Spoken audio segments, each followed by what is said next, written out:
My cheating fiance was having an affair with my mother, and it turns out that he is the father of my baby brother. I found out my fiance was having a 4-year-long affair with my mother. However, it got even worse. You see, 4 years ago, my mother became pregnant from a drunken one-night stand, and my fiance insisted that he'd help care for the baby. The baby also brought on a huge financial burden, and my mother asked me to work a lot to help her out. I drove my health into the ground by doing so. Over the years, I asked many times why she wouldn't contact the father for child support, but each time she made an excuse. The stress of working 2 jobs took a toll on me, and so I cried to my fiance a lot, and that eye hole held me and wiped my tears every single time, knowing damn well that he was the father of my brother. As soon as I had uncovered this, my heart broke. I sat in silence, not knowing what to do, and eventually when I found the strength to speak, I called my fiance, Liam, downstairs, and he asked me what was wrong and why I was crying. I told him that I knew. He looked down at me, holding his old iPad on which I had found the messages, and his face dropped in an instant. He knew exactly what I was talking about. He didn't even try to deny it. He told me that he slept with her not just at the time of conception, but multiple times while I went out with my girlfriends for dinner or to the club. He was the one who encouraged me to take a girls' holiday because he saw how stressed out I was at work and said I needed a break. He confessed that during that trip, he slept with my mother many times. The realization that he had an affair with my mom while I was on the trip sickened me. I felt betrayed. I was texting him throughout the trip telling him I miss him, all while he was in bed with my mother. He said that the last time they were intimate was when they found out she was pregnant with David, my little brother. He said they decided to keep everything a secret to avoid destroying our family. His words felt like daggers to my heart with every moment. I stared at him in disbelief. I told him I couldn't do this anymore. He begged and pleaded for me to stay, but I told him this was too far. An affair was bad enough, but with my mother was a different type of disrespect.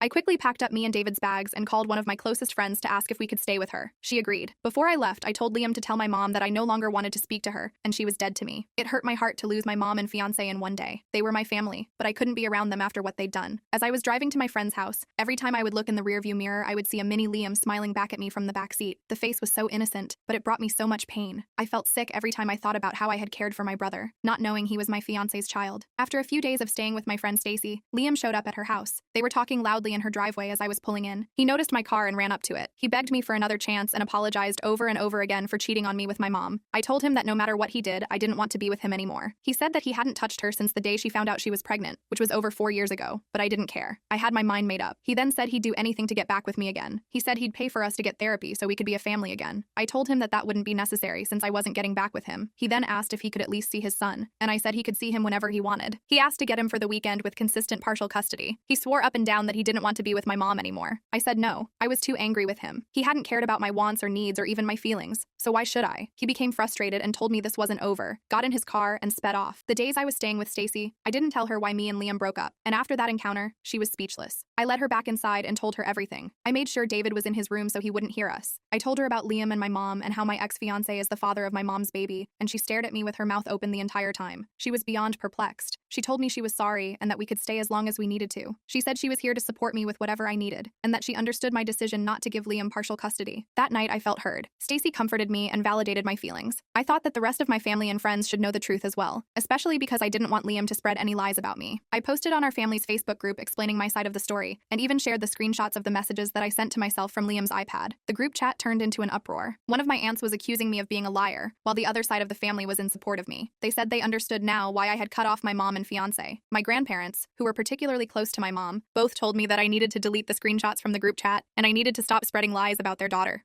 I said in response to that if Liam wasn't the father, then to ask her who the real dad was. I didn't get a reply from them. My cousin felt really bad about the situation, and offered a room in her house for me to stay. I took her up on the offer because I no longer wanted to burden Stacy with my family drama. I decided that I needed to get a new job in a new city, and to get far away from them as well. My cousin's house was a few states away, and I thought this would be the perfect place for me and David to stay for the time being. I was in the process of moving in with my cousin when I made a storytime post on Instagram about the infidelity. This did cause a stir in me and Liam's shared friend group. Some of them sided with me, but others doubted my story. It was mainly the guys that he went to college with that denied my story. They'd known Liam from their fraternity and stood 10 toes behind him. Since everyone in the comments underneath my post, which got a bit more attraction than I ever meant it to, was cooking him and sending hate mail to his DMs, he deactivated his account. Shortly after, his parents started contacting me. They said they hated to see Liam lose a girl like me. They told me he was very depressed and that I knew that overall, Liam was a good guy, and that I should take him back. I told them that I didn't need to hear this from them as it was already what Liam had said before.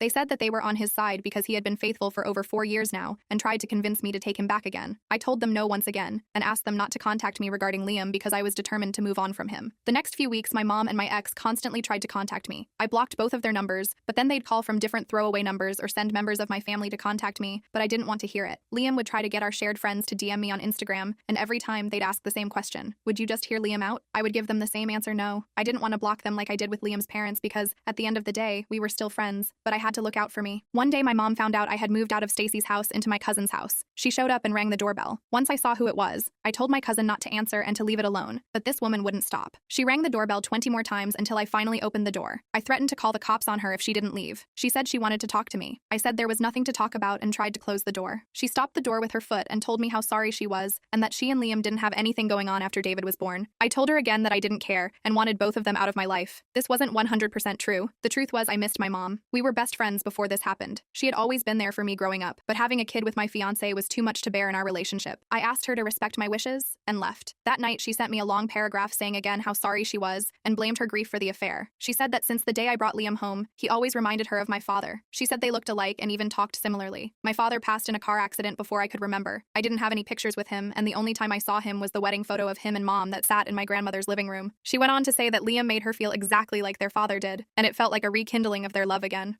She said she was so struck with grief that she couldn't think straight. Even though my father died over 20 years ago, she said it still hurts like the first day she found out. This still didn't seem like a valid enough reason to sleep with him on multiple occasions. This long text felt like a punch to the gut. I was more confused than ever, and the pain I felt was immeasurable. In the midst of all this chaos, my ex-fiancé pursued legal action to get partial custody of his son. The court proceedings were exhausting and emotionally draining. I felt he was only trying to get partial custody of David out of spite. He still seemed interested in me and wanted a reason to talk to me. I could see right through it. Despite everything we'd been through, the judge granted him partial custody because he was technically the actual father of the child. This was another blow to my already shattered heart. Liam would take David for the rest of the summer, and during the school year, David would be with me. Since it was June, the judge said that from this day until early August, David was set to be with Liam. He said this was the best way for us since I planned to live in a different city. As we were leaving the courtroom, David ran up to me and jumped in my arms. He told me he didn't want to live with Liam and that he wanted me. I sniffed tears back and told him that it would only be for a little while and that I'd call him every day. In that instant, Liam snatched David away from me and said stop trying to turn his child against him. David began crying and screaming. I hugged him and told him that I loved him. Later that day, I watched them as they drove off, wiping away my tears to see more clearly. I decided that I knew I had to try my best to make the switch as smooth as possible and to use this time to invest in myself so I could be the best big sister to David when he returned. With my personal life in ruins, I decided to focus on my career as a nurse. I started to consider moving to a new city, somewhere I could start fresh and leave all these painful memories behind. It was a daunting thought, but I knew I needed to do something to move on. I ended up moving out of my cousin's house. She had been a pillar of support through all this. She helped me save money for rent, gave me emotional support, and helped me get back on my feet. I moved to Georgia to get a nice home with plenty of land for David to run around on. I saved enough money to not worry about needing a job for the first few months. And even though I felt frozen by fear of the future, I began job hunting. I updated my resume, applied for jobs within my community, and even started therapy to help me process everything. It wasn't easy, but I was determined to move on. I knew I had to be strong for David, and that's exactly what I did. One day, while packing up some of my things, I found an old photo of my family from before everything went to hell. I realized that while my family had fallen apart, I still had the power to build a new life for myself and for David. It was time to take control of our future.